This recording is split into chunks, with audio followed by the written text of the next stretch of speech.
guys, how are you? Happy Thursday.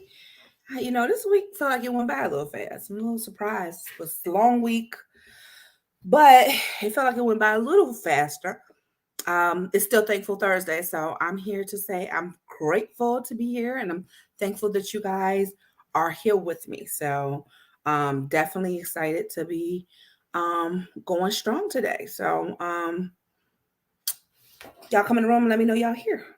We're gonna get started. We really are. I had a couple of thoughts Let me know y'all here. That I wanted to share before I started. I'm gonna tell y'all why. Join me live now. I'm sharing, so while I'm sharing, you guys should share. You already know how I say, because you just never know who could use this information. And if you're a good friend, we can all grow from conversation and good information. Okay, so here we go.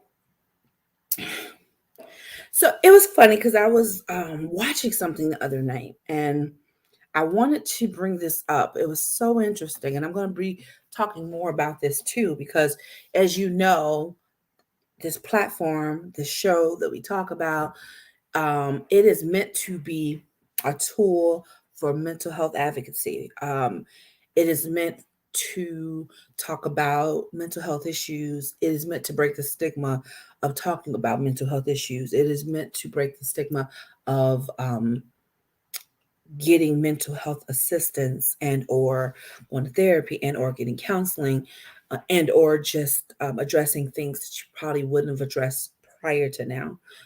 That's what the goal of this thing always was to do. And so I want to kind of step in my bag of what I've always wanted. And I was watching a show the other night where and I don't want to mention the show because I don't want to bring attention to the show. That's not what this is about. But it was kind of like a reality show, and they were talking about, hey, we want you to talk to the therapist, to maybe deal with some of these aggression issues you're having, some of these issues you're having building relationships with other people that are on the show. And the person was really they were really resistant to doing it. And they were like, I don't need that. I'm not crazy. You're trying to make it out like I'm a bad person. I don't need that. And it just further highlighted the idea of what the stigma is around it. They didn't understand that it was not for everybody else, it's for them. It's actually a tool used for them.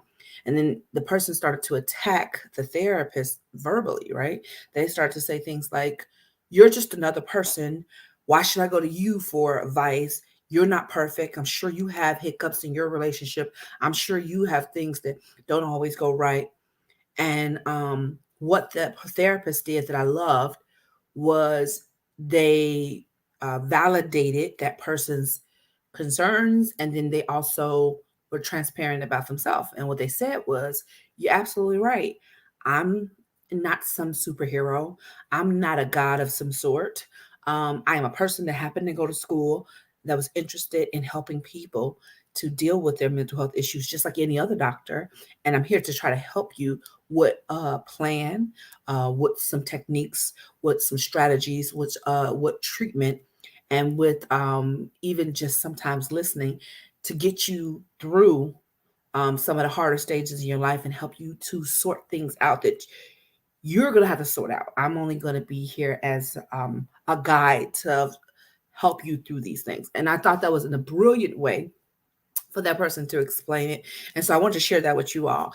Sometimes we put so much weight on the expectations of what we um, expect from people. And also, uh, we disqualify people because we say, well, when we're scared, sometimes we're like, well, how can you help me? How could you tell me better than, why should I listen to you?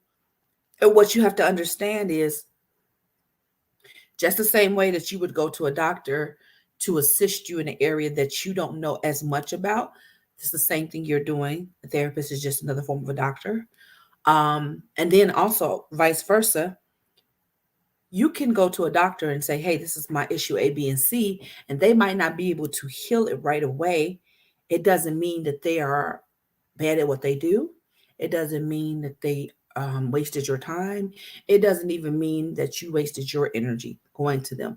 It just means that everything is not a one stop shop. They are not God. They are taking highly educated um, guesses or trial and error. They're using their education to help to diagnose what they see the symptoms are. And while that might sound like, well, that doesn't sound like exact, well, it's the same way that you'll let a doctor cut on you and say they don't know what's going to happen when they get inside, and you'll take that chance. This is way less invasive. No one's asking you to get on a table to get cut on. But what someone is saying is that, um, life happens. Sometimes you need some assistance. And to be honest with you, I think everybody can benefit from it. So, um, what, as it relates to me, I'm not a therapist yet. Yeah. So, what I'm trying to do on this show is not to pretend like I have all the answers because I don't. What I am saying is, though, as I'm learning and as I'm passionate about this subject, I'm going to pass on to you what I know, because shouldn't you pass on when you learn more stuff? I'm not pretending to be some type of expert. I'm saying let's open up the conversations so we can start to heal together, so we can start having healthy relationships and benefit from them, versus saying, well, why would you know something better than me? That's a bad way of looking at things. That's the bad way of thinking of things. And if that's the way that you will approach it, you just will not go that far. That's like saying, oh, if the head trainer doesn't train me, I don't want to go. Sometimes you have to go to, whoever they send, or you go to a doctor, that doctor might not be able to see you every appointment. They might have the nurse practitioner come out. Doesn't mean that you're in any less capable hands. It's just another example of using the people that are there to help in a whole plan. Even before you get to the nurse practitioner, who do you get to? The triage nurse. I mean, this is all part of it. So look at me as a triage nurse. That's what we're going. Look at me as a triage nurse. My goal is to help listen to your symptoms, figure out what we need to do, figure out how I can help you in this very basic place. And then if we need to transition you somewhere further, we can do that. So I just want to give that little bit of a thing I heard. I thought it was really great. And like the person really kind of had something to think about there, because I think they had this idea of, why do I need somebody to tell me this and that? And I'm like, your mindset is all wrong when you think about it as some type of, punishment, rather in then look at it as a resource. We're looking at it as help. Look at it as somebody that's trying to give you something to make you better. So I always want something or somebody to help me to get better. Um, guys, I'm gonna start on so today we're still in our healthy relationships series. I know if you've been watching me for any length of time, you absolutely know that this is not the first time I've talked about healthy relationships. Hey, Yolanda girl, this is not the first time I've talked about healthy relationships. I think I did it. Was it February? It might have been February, and I think it was Women's History Month. Yeah. And so I felt like I wanted to revisit it because we're about to come into the holiday season. We're about to come into and cross the new year. And the reality is, when we're talking about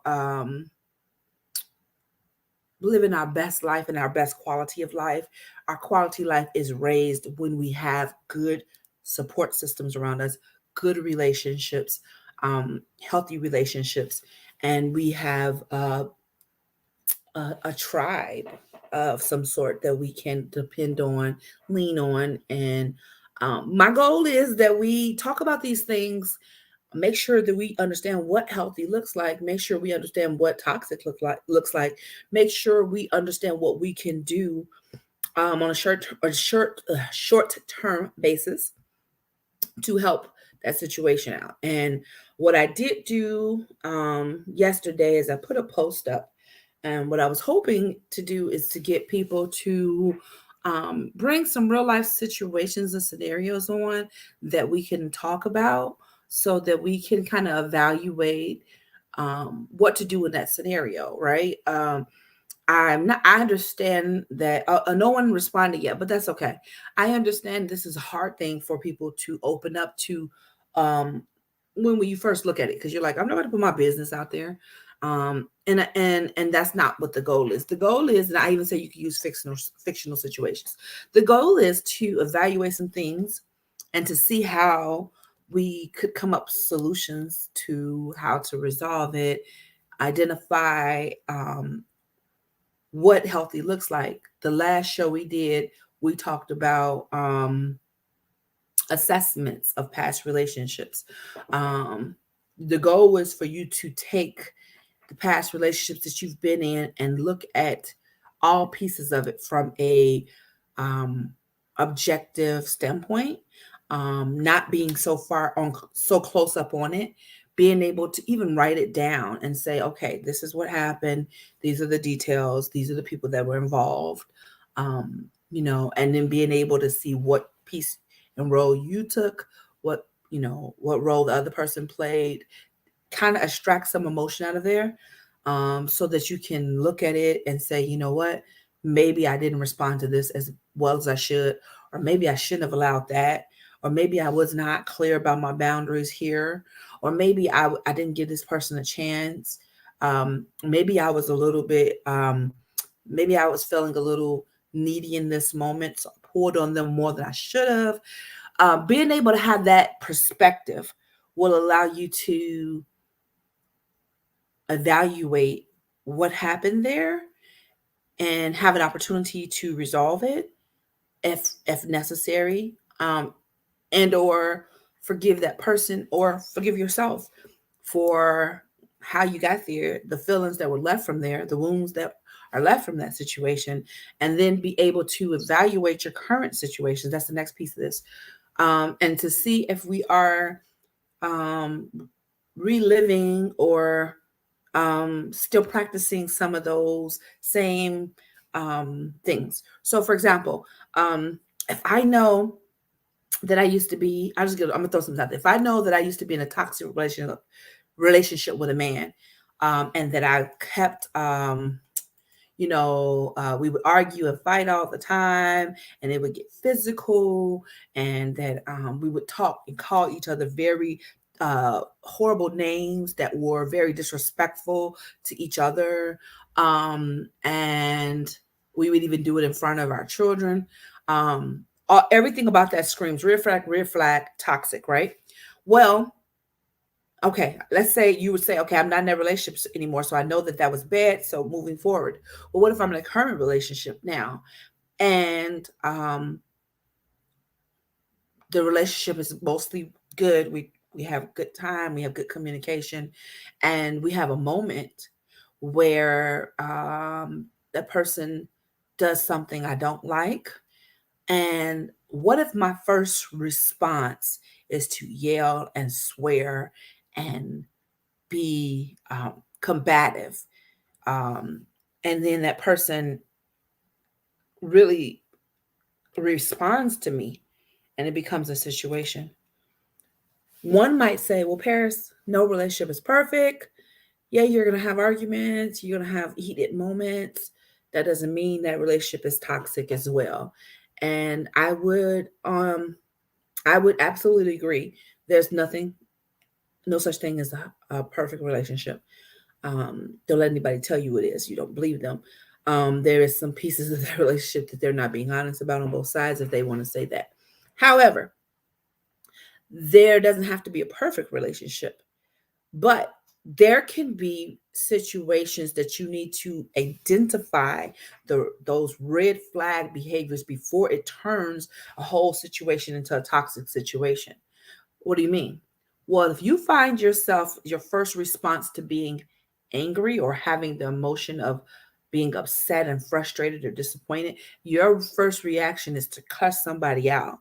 If your first reaction is to verbally assault them, if your first reaction is to hit them, if your first reaction is to, you know, literally try to hurt them with your words, then number one, I present that you probably have not fully healed from your last relationship, the harm, the harm from your last relationship. And number two, although it's okay to have a bad moment, it's more about what the bad moment tells me than about having a bad moment. We are all entitled to having bad moments. That's not a problem.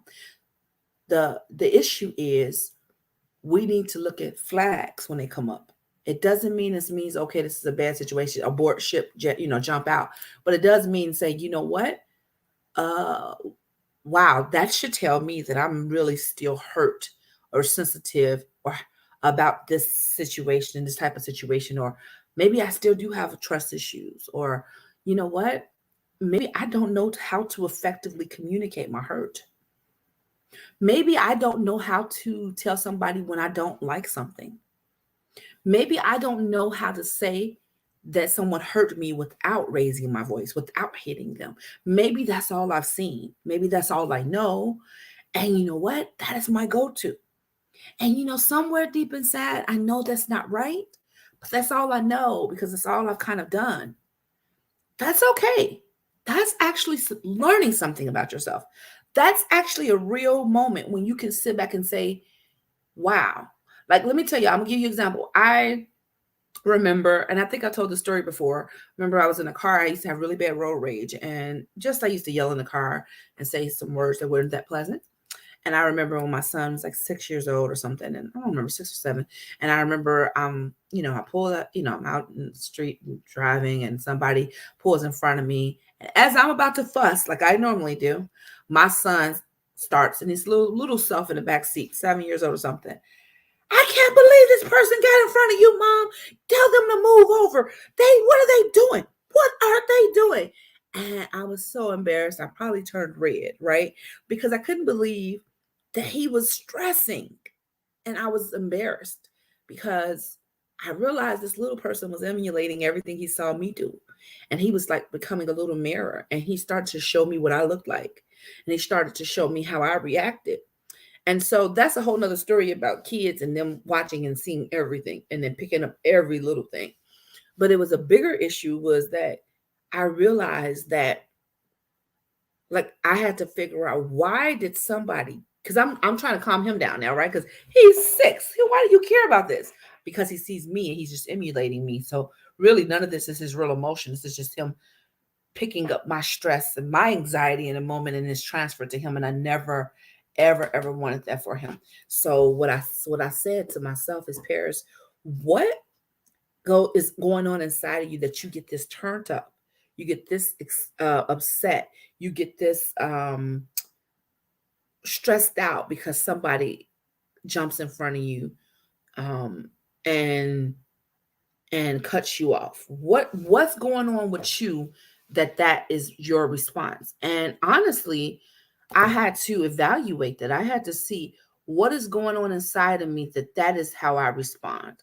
And somebody might say, well, that's no big deal. We all respond that way. But this is what I'm saying. My response is not what's so horrible. My response is the idea, what is what's causing the response is what the problem is. What is causing the response is what we need to talk about. And I think that so many times we don't look at why we do something. We just say, oh, well, that just be how I am sometimes. I'm just that way sometimes. And we're not taking the time to really look at what caused us that reaction. We all have triggers. What are your triggers? And what activates your triggers? That is emotional intelligence.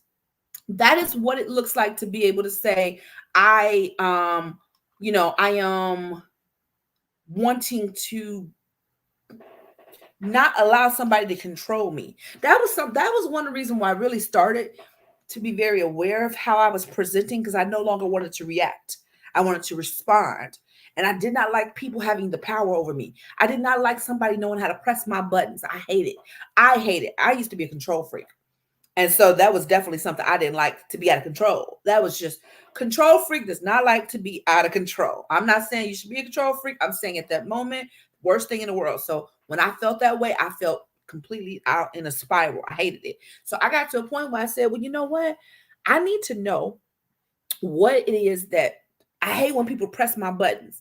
And the people really know you, the people the closest to you, they know how to press your buttons. They know what to say to get under your skin. They know what to say to hurt your feelings. They know what to say to get you to cuss them out. You understand me? They know what to say that's going to get you to want to get a knife. I'm just being honest. They really do, especially if they're close enough to you. They really know how to do that. That's why they say people that like you're in relationships with and like people like your family can really just get under your skin because they've studied you enough, and whether they do it intentionally or not, they know your buttons, and they know how to push more than anyone else.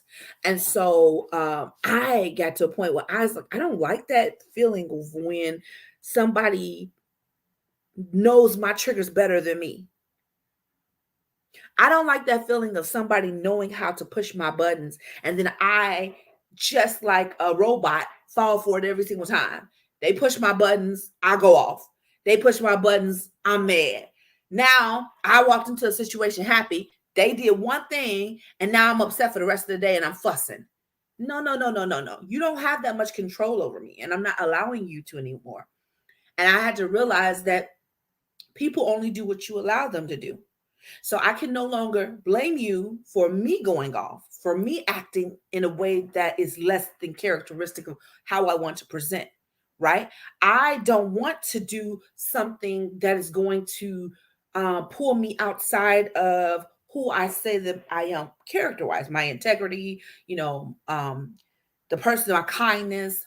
I don't want to do something like that. So I need to figure out what my triggers are, so that when I see something about to happen, I can be super intentional. Like, oh, okay, I know this person knows how to push me there and there. So now, if I see it going that way, I can pull myself back and say, you know what? That's a trap door that I know what's on the other side of that door.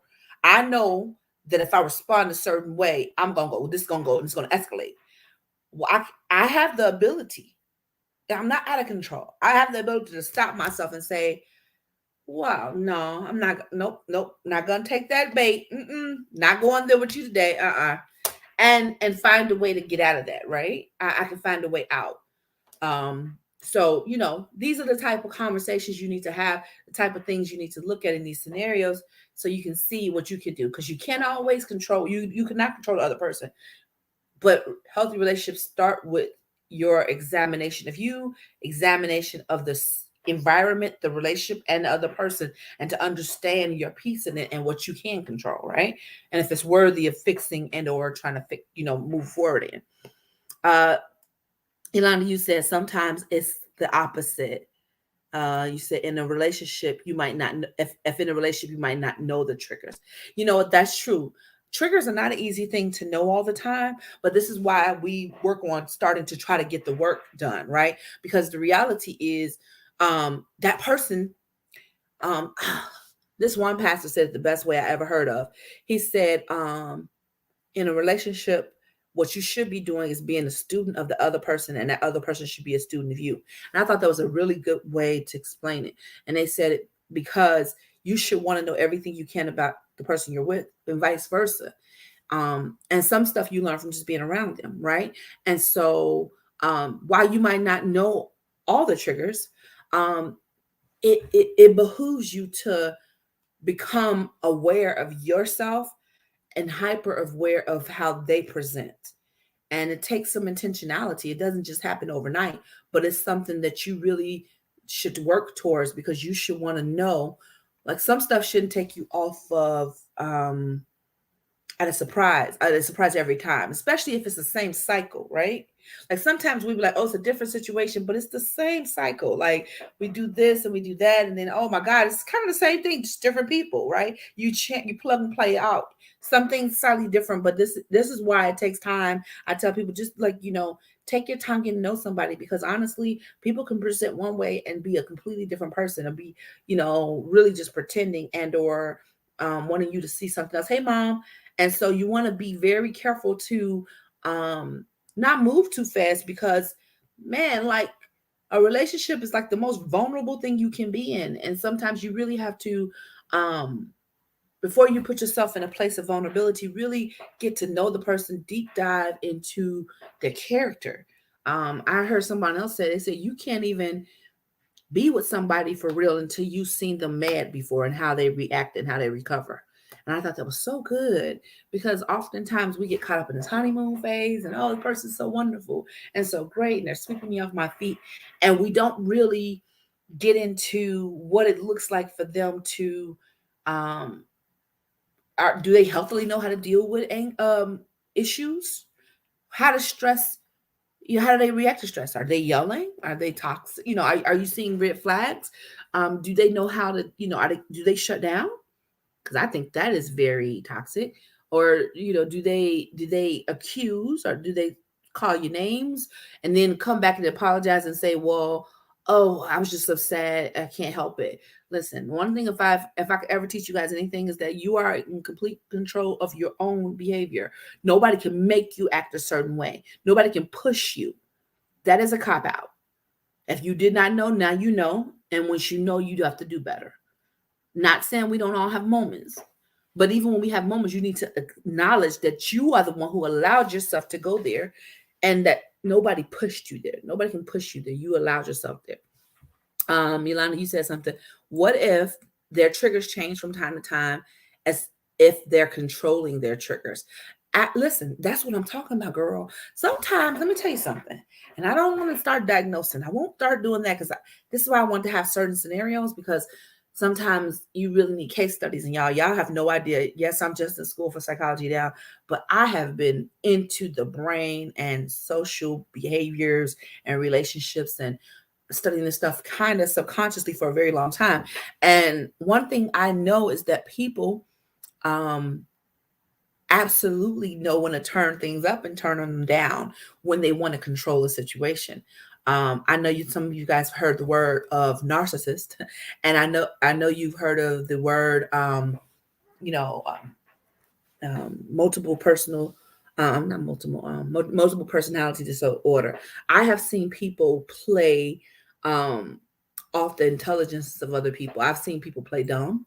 I've seen people study, like, unfortunately, people look at sometimes how vulnerable people are, and they know how to play you like a fiddle. And a lot of times that even comes from trauma response. They have grew up in hard knock life, and they really learned at a young age that they can't trust anybody, so they've had to play the system. And because they've had to play the system, what they end up doing is they kind of see, okay, who can I find that seem like they lonely, or who can I find that really just want somebody and to not be by themselves? And so then they find somebody that's super sweet, super open, somebody that's super giving, and they turn it up and turn it on strong. And they know to say all the right things. And at first they seem super patient, and they seem super helpful, and they're interested in your kids, and they're super polite to your friends, and they know how to get in good. They are super romantic. Let me tell you something. They really know how to turn it up. But that a lot of that's manipulation, because they are trying to play the system, and that they will play the game to get in close to you, which is why sometimes those are not always easy to figure out, because they know what your triggers are, because they're studying you. You are just going with the flow because you're like, oh, I'm enjoying this person, I'm enjoying them being around me, and you don't realize that they're studying you. They are trying to figure you out so they can figure out how to go forward. And this is why sometimes those are harder to figure out. But if you step back, and if you sometimes, and it's hard to do this, I'm not saying it's easy, sometimes pull your emotion out and say, okay, I have this emotion, I do feel for this person, but I'm also going to still engage my logic and my brain. And I'm going to be able to say, all right, let me think about this. Like, um, you know, if I feel like I'm fully in love after 3 days, maybe we're moving too fast. Or even if I am really for real, first love at first sight, um, anything that's real can stand the test of time. It doesn't have to rush, rush, rush. My dad always told me that. He said, if somebody said they're in love with you, you would always know that they're real, because you can let them know, hey, I just need a little more time to let this thing flourish. And if they're there for the long haul, they will not make you feel like they're rushing you. And so um, that's what my suggestion to be in that situation is: That's why you have to take your time to really see people through a couple of different, like someone says, different seasons. That's why somebody said you really don't know anybody until after a year. But that's why they say different seasons. Like you want to know them when things are going really well. You want to know them when things are not going good. If they pretend like things are always well, then you need to kind of look into that. If they seem to be surface and they always know everything about you and you don't know anything about that, you need to look into that. You need to talk to them about their how they grew up, how their parental situation was, their living arrangements, like what was life like?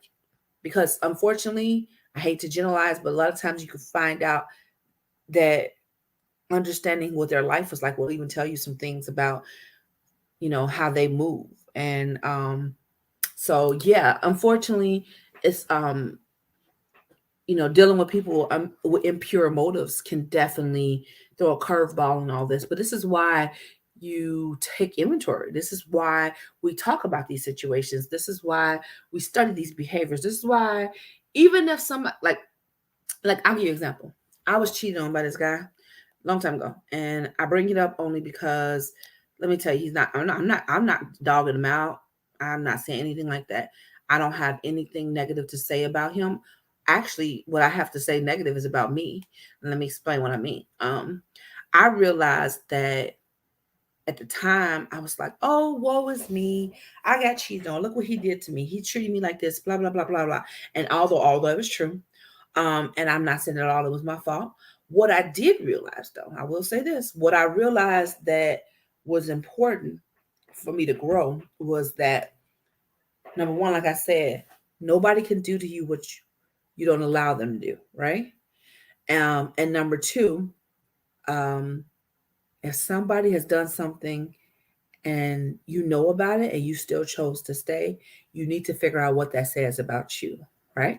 And so for me, I remember somebody said something to me like they said, "So what did you do?" And I said, "Nothing. I didn't do nothing. They did it to me." And I went there and they were like, "Okay," and they were real dismissive of me. I'm like, "Why are you trying to blame this on me?" And I really couldn't understand it at the time. I was so much younger. And then they was like, "You know what? Later on, you'll realize what I'm saying." They said that person can be wrong all day, but if you don't understand what brought you to the point where this happened to you, and you don't stop being the victim, then it's going to happen to you again. You need to understand what brought you to this point. And it took me a while before I even understood that, and I now get it so much. So is that yes, they did me wrong. Remember, I talked about it. Yes, somebody hurt you, but it's your responsibility to heal. And in order for you to heal, you have to acknowledge the wound. You have to acknowledge what happened. You have to acknowledge their part in it. You have to acknowledge your part in it. And even in that case, my part of it was me being so desperate for love, me being so desperate for attention, me not wanting to be lonely, that the first person who gave me a heavy dose of attention, I was completely open for. And maybe I didn't ask enough questions, and maybe I was just in my feelings and in my emotions, and I did not. Maybe I saw some red flags, but I felt like I could deal with those things because it's not that bad, and no one's perfect, and I didn't pay attention, and so I then, and there's more things to that, but I realized what role I played. And why was that important? It was important so I did not, if I met somebody else that had similar ways that they presented, it wouldn't just be like a cycle. It would be like, wow, okay, different person, but I know this story. I know this story. This story familiar. Nah, player. You I've seen this before. Different character, but I know exactly what you on. And even if it's not exact, I see the red flags and I'm not even going down that road.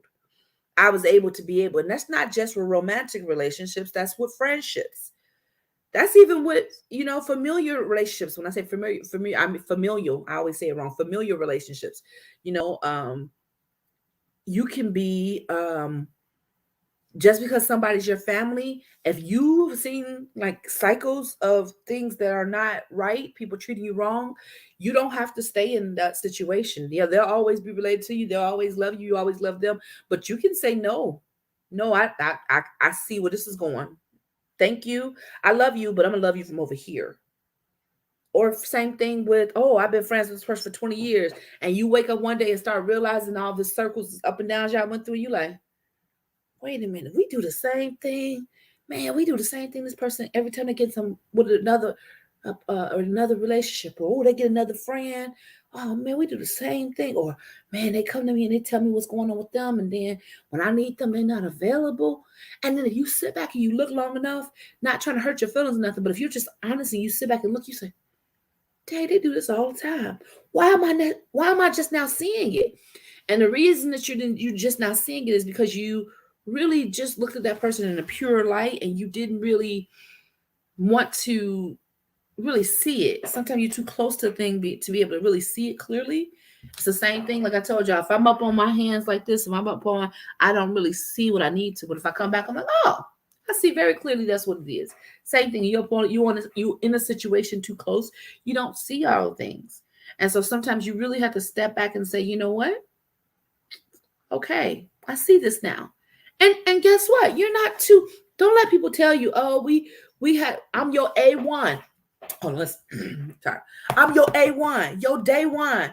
You know what I'm saying? No new friends, no new friends. You listen, we go back. Ain't nobody gonna be closer. Don't let nobody come in between us. Man, cut it out. Cut it out.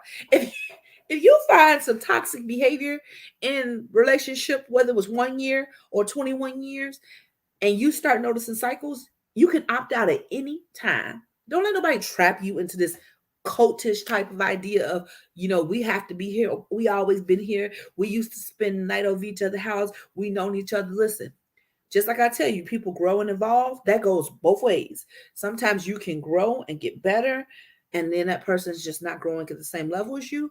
Or sometimes, like, people are not growing and they're stagnant. And you have to understand that. You have to get that, hey, what worked 10 years ago might not work now.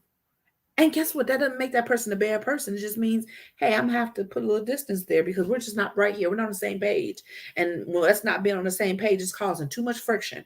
And guess what? I don't have at this point in my life right now. If we can't come to a resolution and sit down and talk and do some troubleshooting or some good communication with some solutions that we come up with, then I don't want to go forward as is. You get what I'm saying? Like, this is why we have these conversations. This is why you talk to people. This is why I love meeting new people. A lot of people love to say, oh, I've had the same friend group, and that's great. Listen, if you got some solid friends from 30, 20, 15, 10 years ago, bravo. That is amazing. And that really speaks to values. You're really blessed if you have some really solid friends from years ago. I mean, if you even have one, man, you better cherish that relationship because it is rare. But if you have it, man, do not let that fall by the side. Cherish that.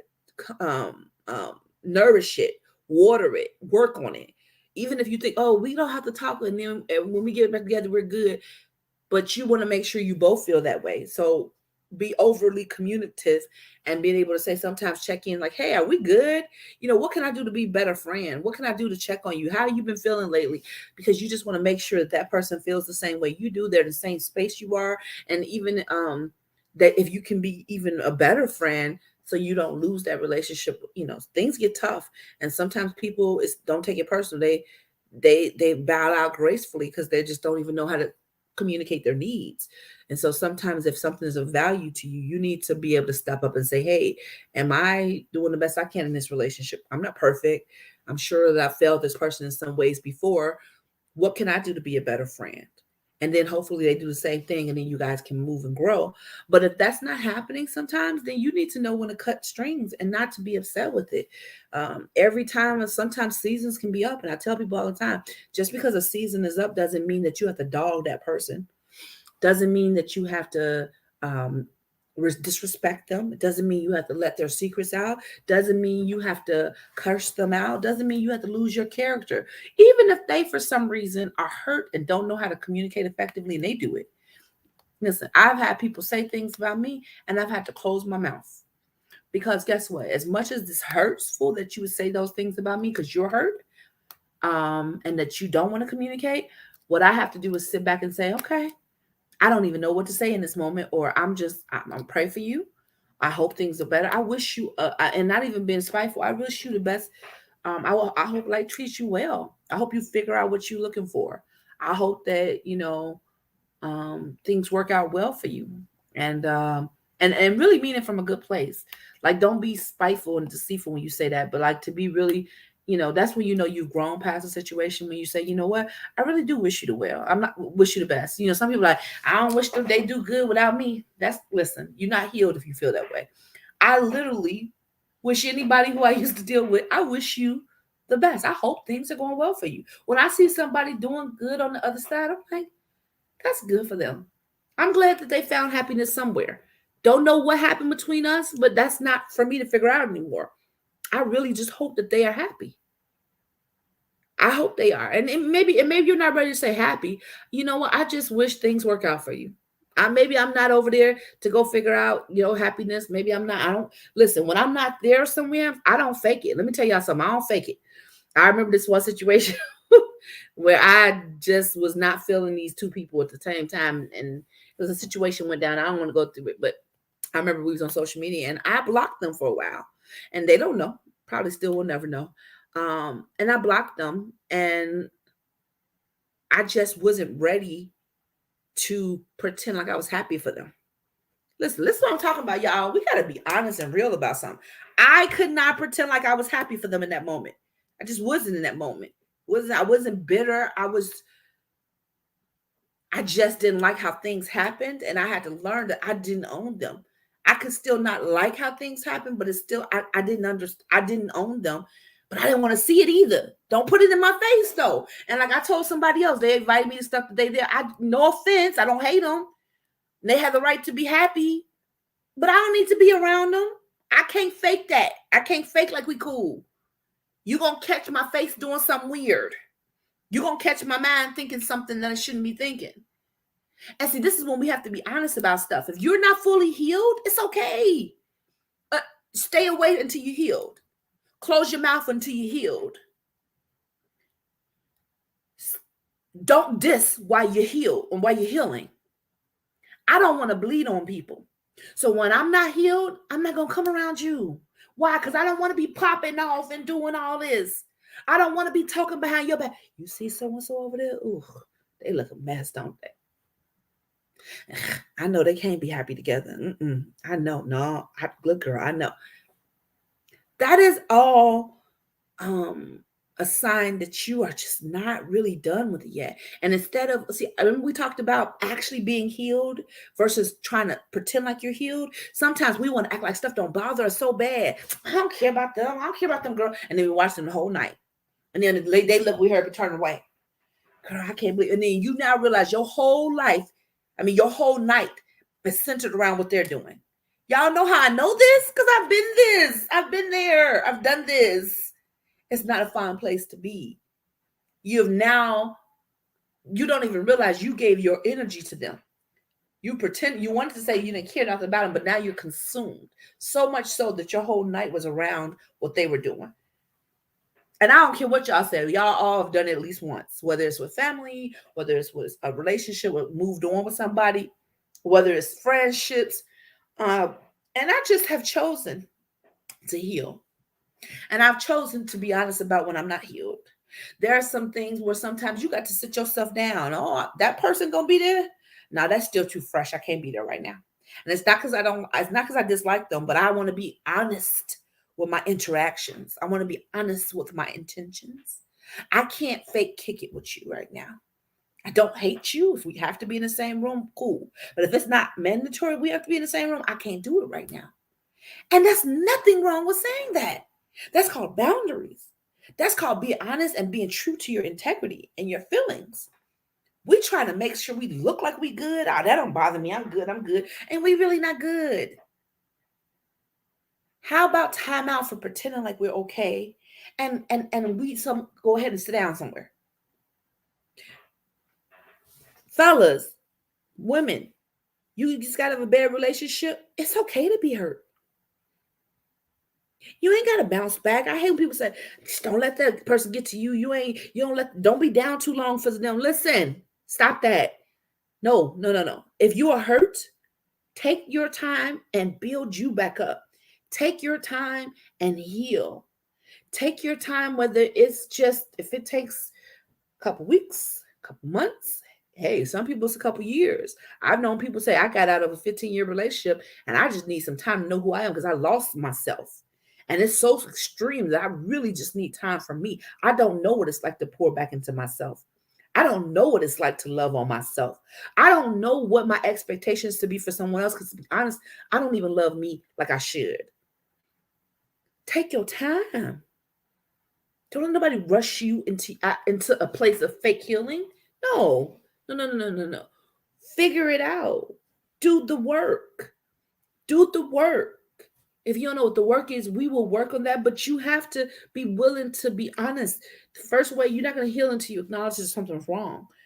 If you got at someone, somebody hurt you, you know, sometimes it's time to get quiet and start really self-reflecting and figuring out who you are and then working on you and really investing that time. Man, when you really start loving on you for real and completely, you'll start to realize, wow, this is different because I know how I love me.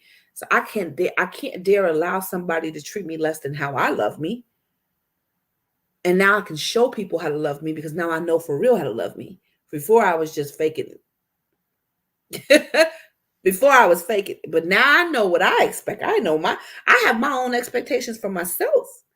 You can't treat me worse than I treat me. No, sir. No, ma'am. No. No, you're supposed to add to me just like I should add to you.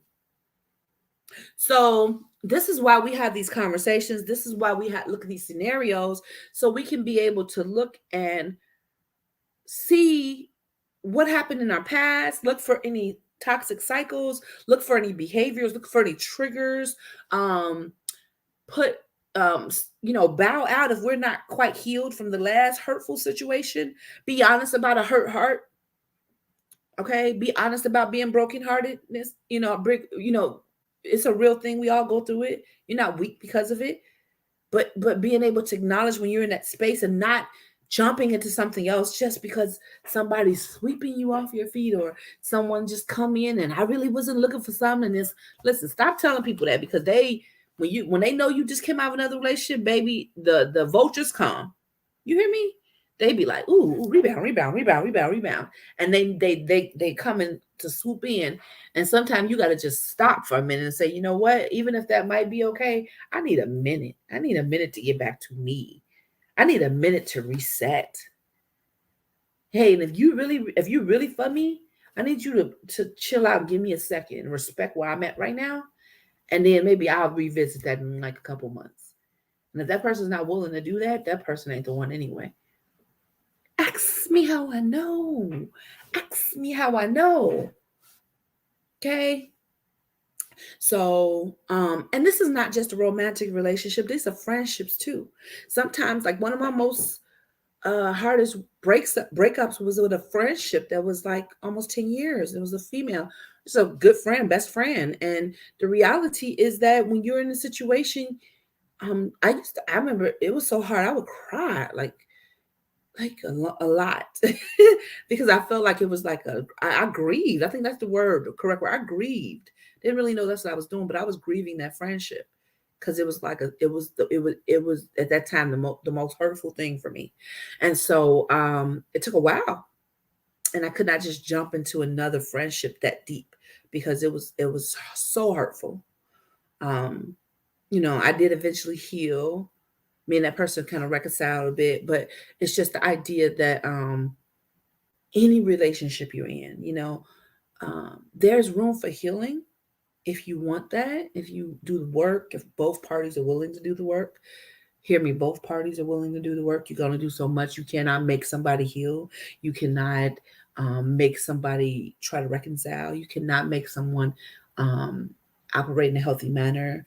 These are things that there are certain rules to this, and it takes both parties to be active participants in it. But what you can do is you can work on you, and when you work on you, you're half of the solution, right?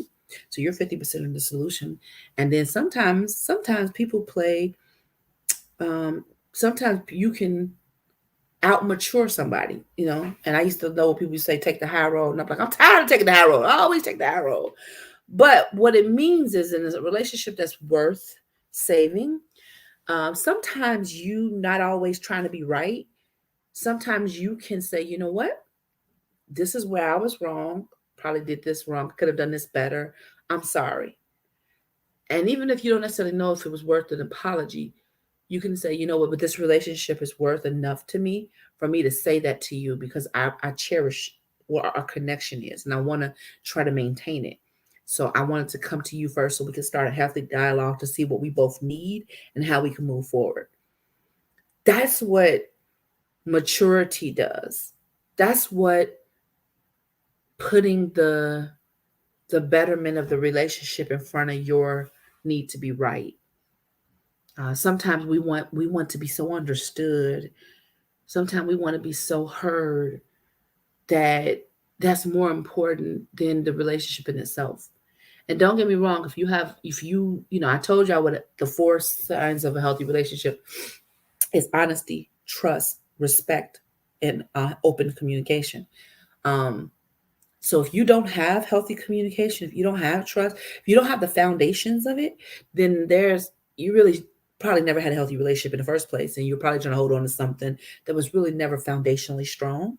So the first thing you can do is figure out if you can build to the bottom of the if you can start to build on the and build up on the things that it needs.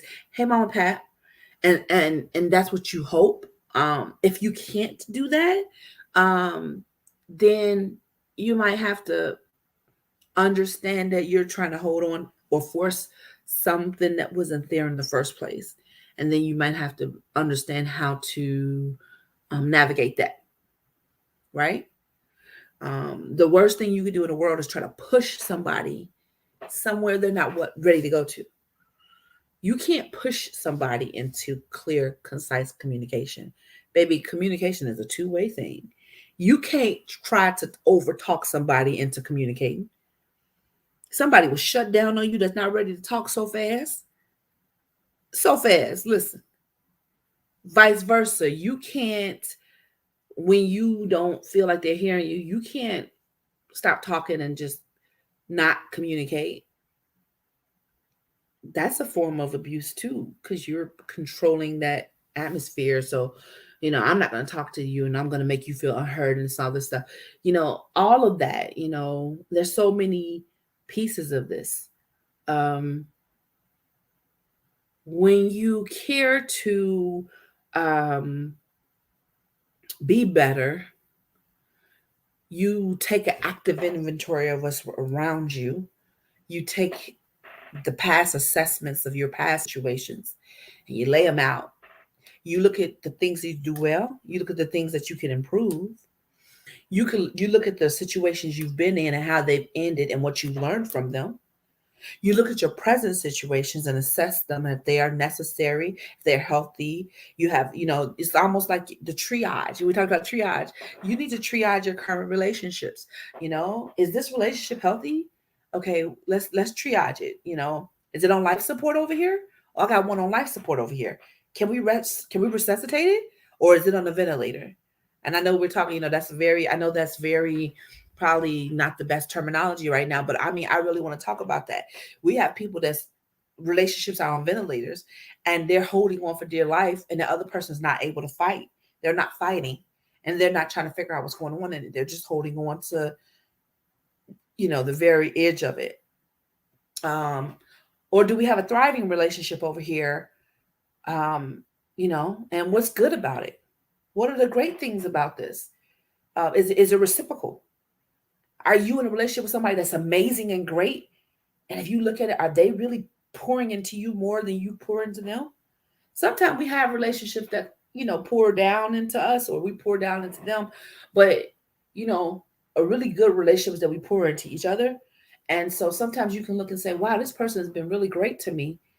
I want to show them appreciation. I want to show them how much I appreciate them being around. I don't want to take it for granted. Or this relationship, maybe I've been neglectful of this relationship. Let me try to go ahead and try to resuscitate some things here. That's what it that's what this part is. Looking at what you do well, what you don't do so well, figuring out what you could do better, doing a triage of your current relationships around you, and figuring out what you can do better, what which ones are on life support, which ones are doing really well and that you just need to kind of make sure that you keep up with, which ones that you're just starting out and you want to start them on fluids. I know I'm using that hospital terminology, but I want you to get how some important it is that we have these relationships. They really do affect you. This idea of we don't need nobody. I'm YOLO. I'm or I'm self-made. I'm independent. I live this life. I built this by myself. I don't need nobody. That is a trauma response. That is something we've done because we've been hurt before, and we it's a defense mechanism. We do need people. We do need people. And if you have people around you who care for you and you've tested through the test of time and they've shown you, then fight for that thing. And then if you don't have as healthy relationships, then learn when to cut it off and then figure out what you've learned from these situations. Because even the worst toxic relationship, there's things you can learn. I used to always say this one thing before. I used to say, I don't have to be on drugs to know that drugs are bad. I can actually learn from people's life that's been ruined by drugs. And I can learn that that's not what I want for myself, and then therefore never try drugs. You get what I'm saying? I don't have to try. Everybody like, "Well, I have to try for myself." Stop that. We do not. We do not. You don't have to try everything. I'm not judging you. I'm just saying you don't have to try everything. I don't have to try drugs to know they're not good for me. I don't need to do crack cocaine to know that it's not good for me. I don't need to try it and say, well, maybe I would do better. I don't need to. I'll take your word. I'm learning from you. So I can learn from toxic situations on what not to do. So what does that mean? That's a beautiful statement. I can learn from a horrible situation how to be better. I mean, we can take from our traumatic situations and learn what not to do and be better and forge ahead a better future for ourselves. Because the goal is to take our past, learn from it, assess our present, do better, repair it, and then build new, stronger, healthy relationships that start off healthy for our future. And that's going to help us soar and get where we want to be.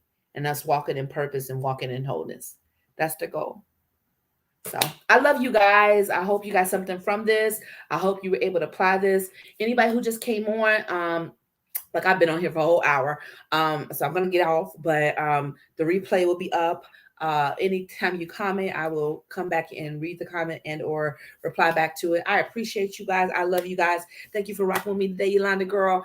I just want to make sure that people are having the support systems that you deserve. And sometimes we need to be able to strengthen each other. And my goal is to help each other one conversation at a time. So I love you guys. I will always be here. Have a good weekend. Do something nice for yourself, even if it's just relax or read a good book. When's the last time you read a book? Do something. You know, do do something like a hobby, something that you haven't done in a while, whatever it is. Do something nice for yourself. You deserve it. I love you guys. We'll finish this up. We'll get back on it next Tuesday at 6 p.m. Central Standard Time. And don't forget to share, or tag somebody in it that you know needs to hear this stuff. Because we all know we all need somebody. We know somebody that needs to hear something about a relationship, so we can all help. Like I tell all my friends, I know they get tired of hearing me talk sometimes, but it's okay because my link is like, look, we're gonna all grow around here. We're all gonna be healthy around here. We're all going to the next level. I'm not satisfied with just me doing what I need to do. I need you to as well. And that's what your circle's supposed to be. That's what your tribe is supposed to be. We're supposed to all be winning. I'm not okay with just me winning. We all gonna win over here. Okay.